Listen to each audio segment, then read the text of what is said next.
वंदे Bharatam nation 27 पर आपका स्वागत है। आप देख रहे हैं नेशन उत्तर प्रदेश। मैं हूं विक्रम सिंह राजपुरोहित। हेडलाइंस के बाद रुक करते हैं खबरों का। पहली खबर पीलीभीत से आ रही है। पीलीभीत से यह बड़ी खबर है, पुलिस विभाग में बड़ा फेरबदल हुआ है। तो एसपी ने चलाई तबादला एक्सप्रेस। पुलिस विभाग पीलीभीत में यह बड़ा फेरबदल है। 10 दरोगाओं सहित 24 सिपाहियों के कार्यक्षेत्र में किया बदलाव। एसपी ने चलाई तबादला एक्सप्रेस। 10 दरोगाओं से 24 सिपाहियों के कार्यक्षेत्र में बदलाव। कुछ दरोगाओं को जिले के विभिन्न थानों में मिली तैनाती और कई चौकी प्रभारियों को भी किया इधर उधर।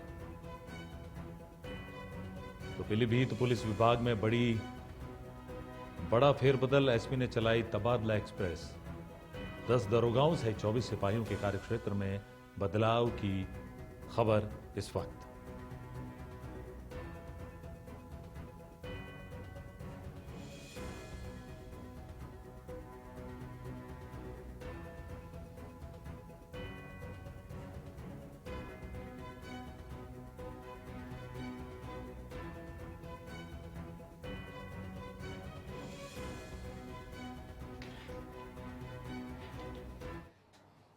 यूपी के अयोध्या में रामनवमी मेला 30 मार्च से शुरू हो रहा है। मेले में 50 लाख से अधिक श्रद्धालुओं के आने की संभावना है। रामनवमी मेले को लेकर राम जन्मभूमि परिसर की भव्य सजावट की जाएगी। विशेष लाइटिंग भी किए जाने की तैयारी है। इसी क्रम में शुक्रवार की रात राम मंदिर में प्रकाश व्यवस्था का ट्रायल किया गया। मंदिर के ऊपर तरह तरह की रोशनी डाली गई। मंदिर के अलग अलग हिस्सों को प्रकाशित किया गया। रामनवमी तक रोजाना शाम 7 से रात 10 बजे तक मंदिर में विशेष प्रकाश व्यवस्था रहेगी।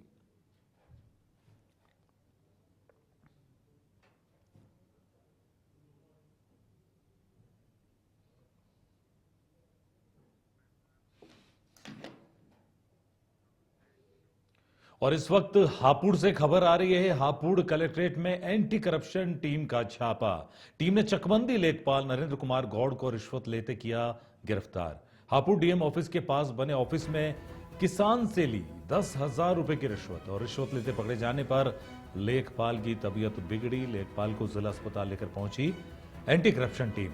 अस्पताल में लेखपाल का इलाज जारी। एंटी करप्शन टीम ने हापुड़ कलेक्ट्रेट से ये गिरफ्तारी की है। इस वक्त ये बड़ी खबर। हापुड़ कलेक्ट्रेट में एंटी करप्शन टीम का छापा और टीम ने चकबंदी लेखपाल नरेंद्र कुमार गौड़ को गिरफ्तार किया है किसान से 10,000 रुपए रिश्वत लेने के मामले में। और जब आरोपी लेखपाल को पकड़ा गया तो उसकी तबीयत बिगड़ गई। अस्पताल में लेखपाल का इलाज जारी है।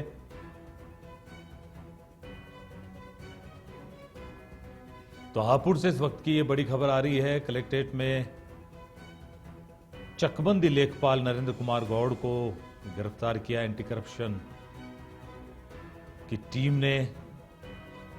तो किसान से रिश्वत की राशि लिए जा रही थी।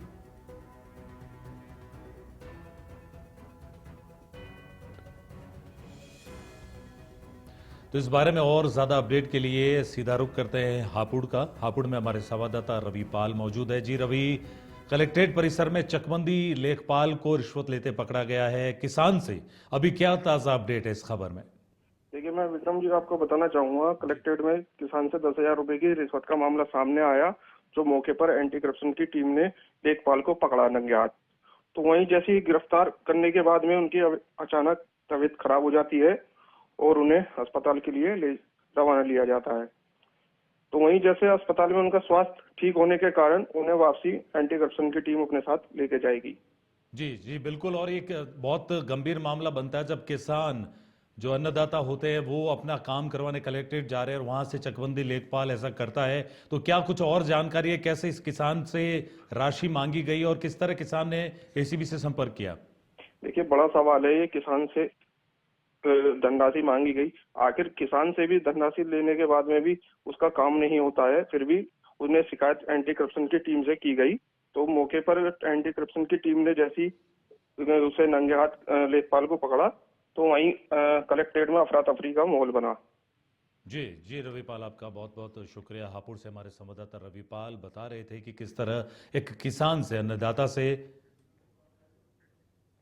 और अगली खबर का रुख करते हैं सीतापुर जेल में बंद पिता आजम खान से बेटे अब्दुल्ला ने 19 महीने बाद मुलाकात की। बेटे ने 1 घंटे 42 मिनट तक उनसे बातचीत की। जेल से बाहर निकलने पर मीडिया कर्मियों ने अब्दुल्ला से पूछा कि आप कपड़े और खाने पीने का सामान लेकर आए थे।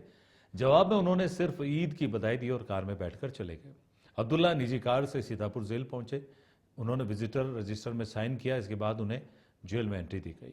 अब्दुल्ला के साथ रामपुर के पूर्व विधायक यूसुफ मलिक और सपा नेता मोहम्मद सलीम भी मौजूद थे।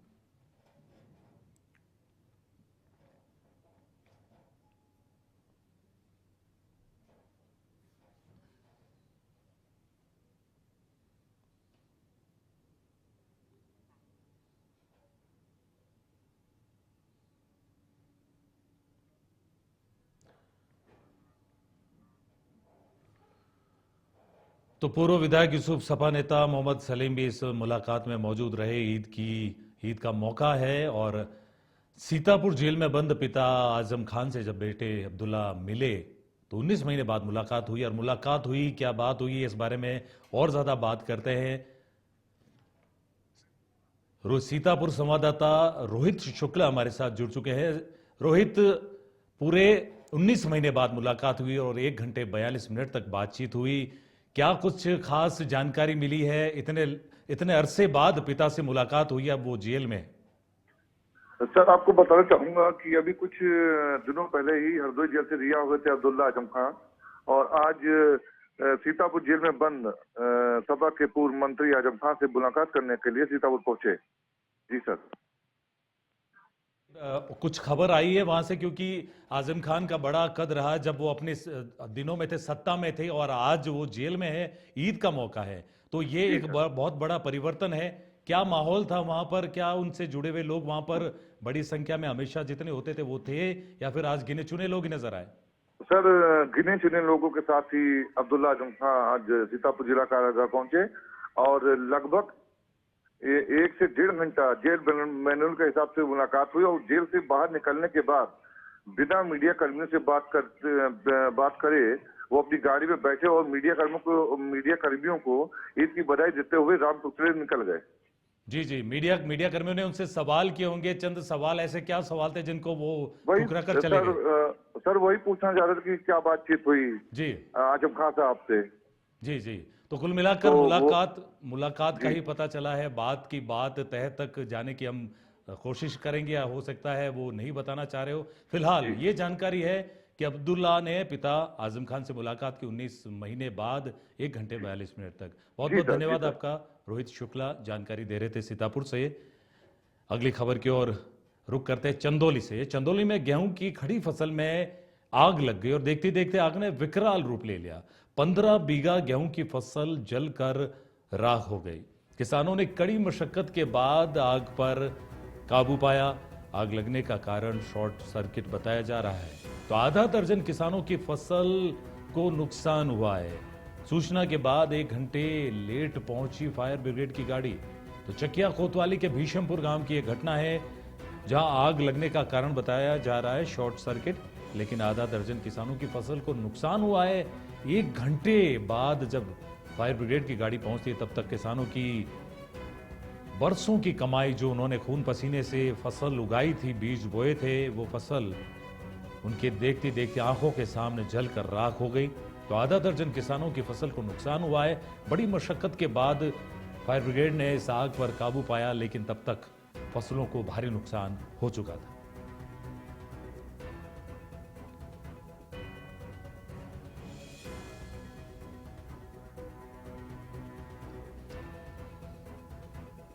उत्तर प्रदेश सरकार के दर्जा प्राप्त मंत्री रघुराज सिंह ने राज्यसभा सांसद रामजी लाल सुमन को देशद्रोही बताया। उन्होंने कहा कि इन जैसे लोगों के कारण हमारा देश अंग्रेजों और मुगलों का गुलाम रहा। साथ ही कहा कि वो तो हमारे पूर्वजों ने अपने देश की खातिर लड़ाइयां लड़ी थी। ऐसे लोग देशद्रोही हैं, इन पर देशद्रोही का मुकदमा चलना चाहिए।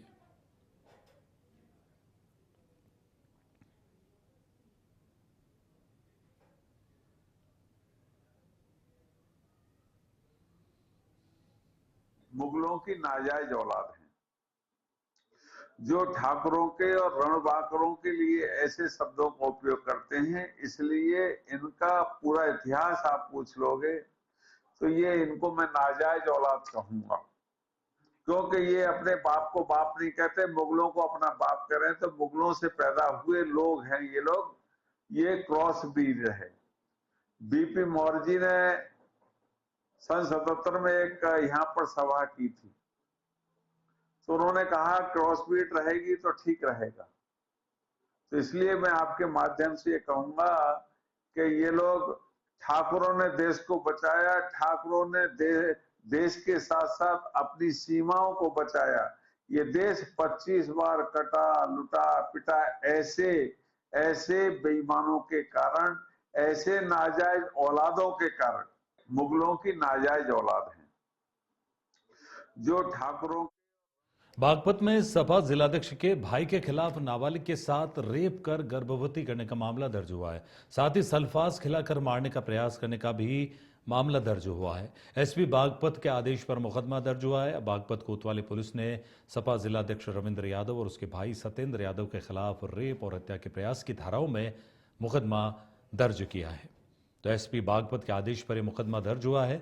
हत्या के प्रयास की धाराओं में यह मुकदमा दर्ज हुआ है। समाजवादी पार्टी जिला अध्यक्ष के भाई के खिलाफ यह बड़ा मामला सामने आया है और शादी का झांसा देकर रेप का मामला है।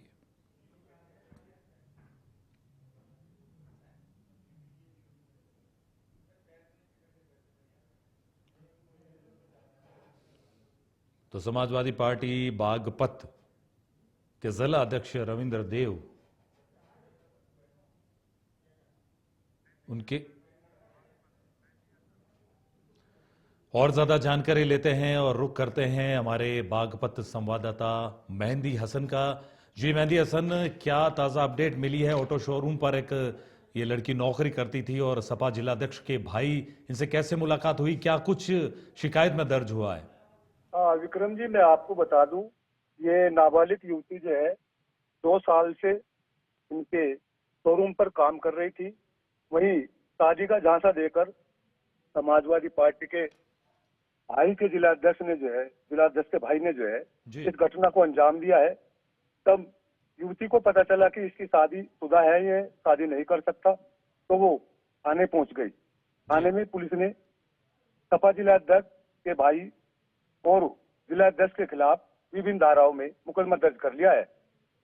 युवती का आरोप है कि उन्होंने गर्भपात भी कराया, कोल्ड ड्रिंक में कुछ जहरीला या नशीला पदार्थ भी खिलाया गया। जी मेहंदी हसन, और इसके अलावा और कोई, जैसे पार्टी के जिलाध्यक्ष, समाजवादी पार्टी के जिलाध्यक्ष का छोटा भाई है, तो पार्टी की तरफ से कोई बयान आया या फिर इसको उसकी निजी कहकर पल्ला झाड़ लिया, ऐसा कुछ पार्टी की तरफ से कोई बयान? नहीं जी, मैं आपको बता दूं, अभी फिलहाल जो है समाजवादी पार्टी की तरफ से कोई बयान या कोई पुष्टि नहीं की गई है किसी भी बात को लेकर। फिलहाल जो है पुलिस जो है पूरे मामले की जांच पड़ताल में जुटी हुई है। जी, अब पुलिस की जांच के बाद ही पता चल पाएगा पुलिस क्या कार्रवाई करती है। जी, आपका बहुत बहुत शुक्रिया मेहंदी हसन, बागपत से हमारे संवाददाता पूरी जानकारी दे रहे थे। अगली खबर का रुख करते हैं लखनऊ से। लखनऊ में हीट वेव से निपटने को योगी सरकार की तैयारी है। तो सीएम योगी ने विभागों को पुख्ता इंतजाम के निर्देश दे दिए हैं। जन जागरूकता के लिए प्रचार प्रसार पर ध्यान दें, ये कहा है मुख्यमंत्री योगी आदित्यनाथ ने। अधिक तापमान, हीट वेव वाले दिनों में वृद्धि की आशंका। हीट वेव को राज्य स्तरीय आपदा घोषित कर बनाया है प्लान। सरकार ने लू प्रकोप को राज्य स्तरीय आपदा घोषित किया। आगरा, झांसी और लखनऊ के लिए एक्शन प्लान तैयार किया गया है। तो गर्मी और लू के खतरे को भांपते हुए जिस तरह से केंद्र सरकार ने भी एडवाइजरी जारी की है, उसी को देखते हुए मुख्यमंत्री योगी आदित्यनाथ ने भी पूरी कमर कस ली है, तैयारियां कर ली है और कुछ नियम जारी किए हैं। कुछ मेडिकल टीमों की तैनाती भी अनिवार्य की गई है ताकि किसी भी आपात स्थिति से निपटा जा सके।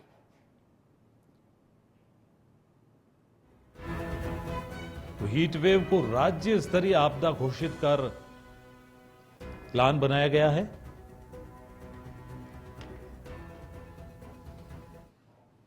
हापुड़ में सिपाही की हृदय गति रुकने से मौत हो गई। बता दें कि सिपाही की ड्यूटी के दौरान तबीयत खराब हुई थी और वहीं मौत हो गई।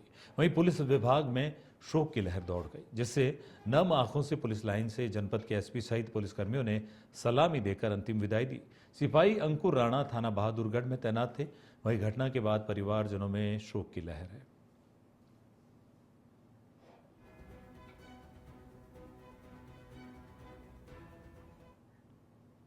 लखनऊ एलडीए दफ्तर में अब एंट्री नहीं होगी आसान। संदिग्ध लोगों की एंट्री पर होगा बैन और कार्यालय में एंट्री के लिए होगा विजिटर पास। निगरानी के लिए सचल दल का गठन एसटीएफ द्वारा 6 लोगों की गिरफ्तारी के बाद लिया गया ये फैसला।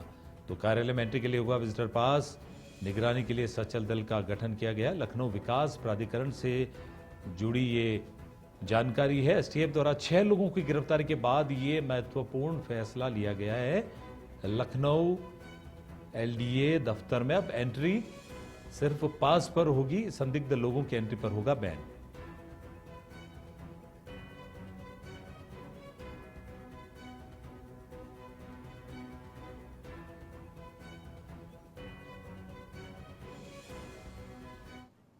शासन के निर्देश पर माध्यमिक शिक्षा विभाग के अधिकारियों कर्मचारियों का मेरिट आधारित तबादला किया जाएगा।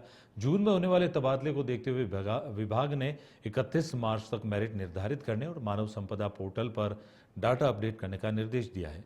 महानिदेशक स्कूल शिक्षा ने निर्देश दिया है कि समूह क, ख, ग और घ के सभी कर्मचारियों की वार्षिक प्रविष्टि मानव संपदा पोर्टल पर ऑनलाइन दर्ज की जाए। इसके लिए आवश्यक वर्क फ्लो 30 अप्रैल तक अनिवार्य रूप से जनरेट किया जाए। अधिकारियों, कर्मचारियों और शिक्षकों की गोपनीयता आखिर अप्रैल के पहले सप्ताह में अनिवार्य रूप से की जाए। साथ ही सभी की वार्षिक प्रविष्टि मानव संपदा पोर्टल पर ऑनलाइन दर्ज की जाए। अधिकारियों, कर्मचारियों के चिन्हीकरण और मेरिट निर्धारित करने की प्रक्रिया 31 मार्च तक पूरी की जाए।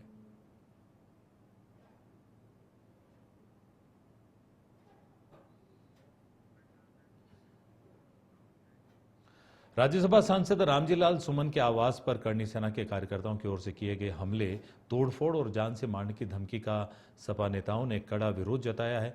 आज समाजवादी पार्टी बाबा साहेब अंबेडकर वाहिनी के जिलाध्यक्ष डॉक्टर केडी सरोज ने राज्यसभा सांसद रामजी लाल सुमन की सुरक्षा को लेकर राष्ट्रपति को संबोधित ज्ञापन डीएम को सौंपा है।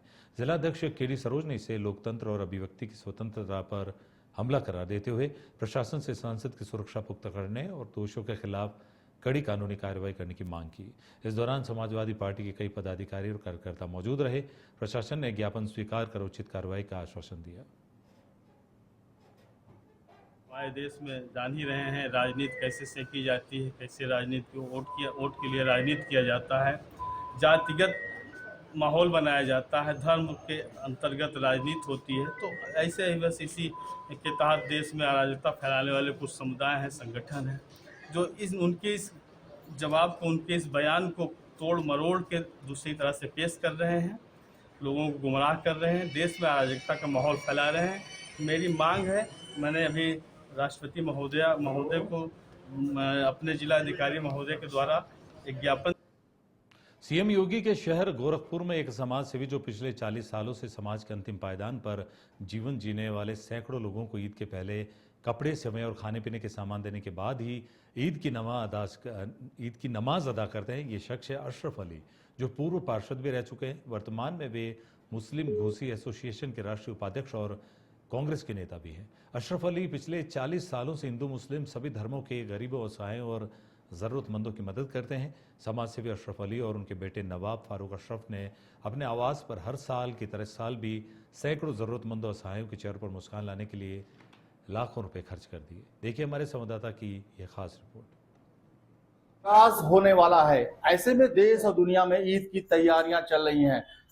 हम आसानी से ईद तो मना लेते हैं, लेकिन हम क्या ये सोचते हैं कि हमारे सामने जो गरीब गुरबा हैं, क्या वो ईद मनाते हैं या नहीं, एक बड़ा सवाल है। लेकिन कहते हैं कि इंसानियत को जिंदा रखने के लिए ईश्वर ने तमाम ऐसे इंसानों को दुनिया में पैदा कर रखा है जो गरीब गुरबाओं की मदद करते हैं।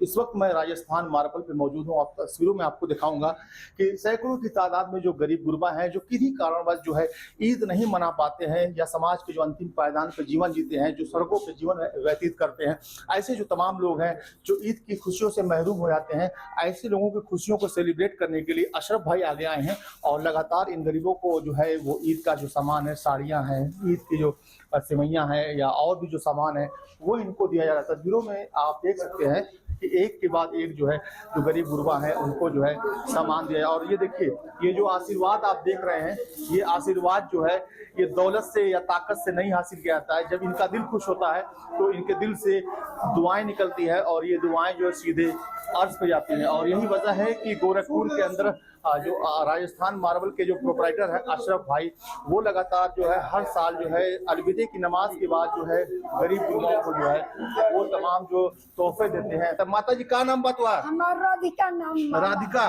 हाँ। बाबू का दिले वाले?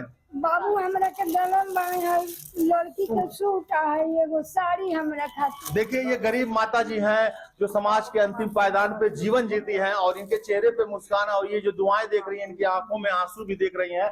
और इन्होंने अशरफ भाई को दुआएं दिया है, अपनी दुआओं से नवाजा है। और ये जो दुआएं हैं वो चम सोना के चमकत रहे, बाबू लो सुहागिन बन के रहे। अशरफ भाई भी है। अशरफ भाई, आप लगातार जो है सामाजिक कार्यों में अपना योगदान दे रहे हैं। आज अलविदे का दिन है, माह रमजान अब खत्म होने के कगार पर है और लगातार आप हर साल की तरह इस साल भी जो है आपने गरीबों में जो है उनके दर्द को समझा, उनको तमाम जो ईद के जो चीजें होती है वो दिया। क्या कहना चाहेंगे? देखिए, अल्लाह का बहुत बड़ा करम है कि हम इस अल्लाह ने हमको इस लायक बनाया कि हम गरीब और मिस्किनों की मदद कर सकें। पिछले 35 सालों से मैं लगातार यहाँ करता था। पहले छिप छिपा के करता था कि किसी को पता ना चले, लेकिन अब आने वाले दिनों में हर बार 100, 200, 400, 500 ऐसे बढ़ते गए। काफ़ी लोग बहुत दूर दूर से आते हैं, ये जानते हैं कि अलविदा के दिन यहाँ कपड़ा और राशन हर तरह का उनका व्यवस्था करने की पूरी कोशिश हम और हमारा बेटा करते हैं और इंशाल्लाह आने वाले दिनों में भी हम करते रहेंगे। अल्लाह से हमेशा दुआ करते हैं कि अल्लाह पाक हमें इतना दीजिए कि हम गरीब और मिस्किनों की मदद कर सकें। यानी ईद का जो असली मकसद ये है कि आपके पास पड़ोस के जो गरीब गुरबा है, जो समाज के अंतिम पायदान पे जीवन जीते हैं, उनके साथ भी खुशियों को शेयर करना जरूरी है। बिल्कुल। और सबसे बड़ी बात नहीं, यहाँ कोई हिंदू मुसलमान नहीं है। जो आया है गरीब उनको पूरी तरह से दिया जाता है, जैसे मुसलमान को दिया जाता है वैसे हिंदू लोगों को दिया जाता है। मैक्सिमम वही लोग आते हैं, इस एरिया में काफी लोग गरीब हैं, सब लोग आते हैं और हम लोग कभी नाम नहीं पूछा जाता है कि आप कौन हैं, और उनको मदद करना हमारा काम है और हमारे बेटे का भी यही काम है। और इंशाल्लाह देखिए, हम अलविदा के नमाज के बाद हमेशा ऐसे ही करते रहते हैं और आने वाले दिनों में भी करते रहेंगे। अशरफ भाई के साहबजादे भी मौजूद हैं, हम उनसे बात करेंगे। आपके वालिद साहब इतना नेक काम कर रहे, पिछले कई सालों से लगातार गरीब गुरबा मजलूमों की मदद कर रहे ईद पर, वो भी बिना जात पात पूछे हुए। क्या कहना चाहेंगे आप? पहले तो सबसे पहले मैं सारे मीडिया वालों का दिल से शुक्रिया अज़हर और सारे गोरखपुर वासियों को अलविदा मुबारकबाद देना चाहता हूँ। ये जो रिवायत है ये महज 35-40 साल से हमारे फादर साहब चलाए जा रहे हैं। खिदमत का ये काम है जो हम लोग पूरी जिंदगी उसको अंजाम देते रहेंगे और आगे बढ़ाते रहेंगे। जो अशरफ भाई हैं उनके द्वारा जो है पिछले कई सालों से जो है लगातार यहाँ पे गरीब मिस्कीन की जो है ईद के मौके पर जो है मदद की जाती है, उनको ईद के सामान दिए जाते हैं। यहाँ तक कि कपड़े हैं, खाने पीने की जो चीजें हैं, सेवैयां हैं, तमाम चीजें ये दी जाती है। और समाज में एक मैसेज भी ये जाना चाहिए कि जो आपके आसपास गरीब लोग रहते हैं उनकी आप लोग दिल खोल के मदद करिए, ताकि हमारे और आपके साथ वो भी ईद का जो त्यौहार है वो सेलिब्रेट कर सके। गोरखपुर से अपने सहयोगी अब्दुल अहद के साथ जफर खान, नेशन 27। समाजवादी पार्टी के राज्यसभा सांसद रामजी लाल सुमन की ओर के राणा सांगा को दिए गए विवादित बयान को लेकर श्रवण समाज के लोगों में आक्रोश दिख रहा है। अकराबाद के ब्लॉक प्रमुख डॉक्टर ठाकुर राहुल सिंह ने सपा नेताओं के खिलाफ विरोध जताया। उन्होंने समाज के लोगों से 12 अप्रैल को विरोध प्रदर्शन के लिए आगरा पहुंचने का आह्वान किया है। ब्लॉक प्रमुख की ओर से जारी किया गया वीडियो सोशल मीडिया पर वायरल हो रहा है। वीडियो में ब्लॉक प्रमुख राहुल सिंह ने कहा है कि सपा सांसद रामजी लाल सुमन ने राणा सांगा के खिलाफ गलत टिप्पणी कर श्रवण समाज की भावनाओं को ठेस पहुंचाई है। और उन्होंने अलीगढ़ के सपा नेता मनोज यादव, राम गोपाल शिवपाल यादव, सपा प्रमुख अखिलेश यादव को इस मामले में कड़ी चेतावनी दी है।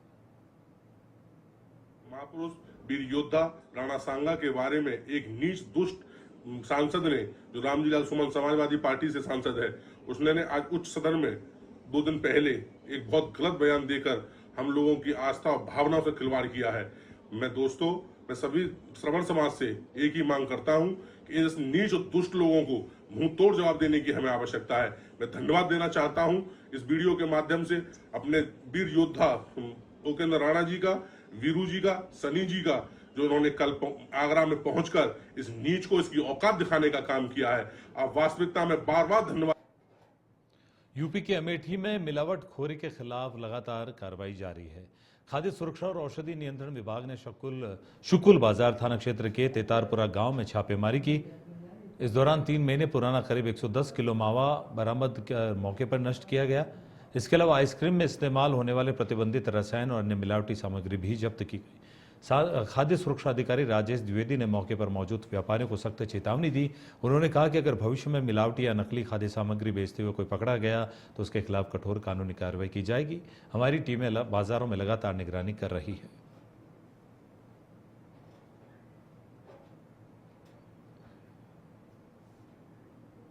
यूपी के मुजफ्फरनगर में बदमाशों ने भाजपा नेता के होटल पर कई राउंड फायरिंग कर दी। इसके चलते होटल में खाना खा रहे लोगों में दहशत फैल गई। जानकारी के अनुसार भाजपा नेता नीतीश मलिक के संगम होटल पर बदमाशों ने फायरिंग की। वहीं होटल मालिक को भी गोली मारने की धमकी दी गई। थाना मंडी कोतवाली क्षेत्र के पचेड़ा बाईपास पर स्थित होटल पर पहुंचे नकाबपोश बदमाशों ने इस वारदात को अंजाम दिया। हथियारों से लैस बदमाश स्कॉर्पियो में सवार होकर आए थे। ट्रांसपोर्ट नगर चौकी के सामने श्री संगम होटल पर कुछ अज्ञात लोग जबरदस्ती स्टाफ के साथ करने लगे। स्टाफ ने कहा कि होटल क्लोज हो चुका है। होटल में जबरदस्ती घुसने लगे और होटल के स्टाफ के साथ बदतमीजी, उनके पीछे चाकू लेकर भी उनमें से 2-3 लोग किचन तक गए। फिर हमारे चाचा जी लोग वहाँ पर पहुँचे तो उनके साथ उन अज्ञातों ने गाजियाबाद में शातिर मोबाइल लुटेरे गैंग से पुलिस की मुठभेड़ हुई है। 2 लुटेरे घायल हुए हैं, पैर में उनके गोली लगी है तो 4 लुटेरे गिरफ्तार हुए हैं। 10 मोबाइल और असलहा बरामद हुआ है। ट्रोनिका सिटी इलाके में यह मुठभेड़ हुई है। लुटेरे राह चलते लोगों से लूटपाट करते थे तो इनमें से 4 लुटेरों को गिरफ्तार किया गया है। ट्रोनिका सिटी इलाके में मुठभेड़ हुई है। ये लुटेरे राह चलते लोगों से लूटपाट करते थे। तो गाजियाबाद की ये खबर है। गाजियाबाद में शातिर मोबाइल लुटेरे गैंग से पुलिस की मुठभेड़ की खबर आई। 2 लुटेरे घायल, पैर में लगी गोली।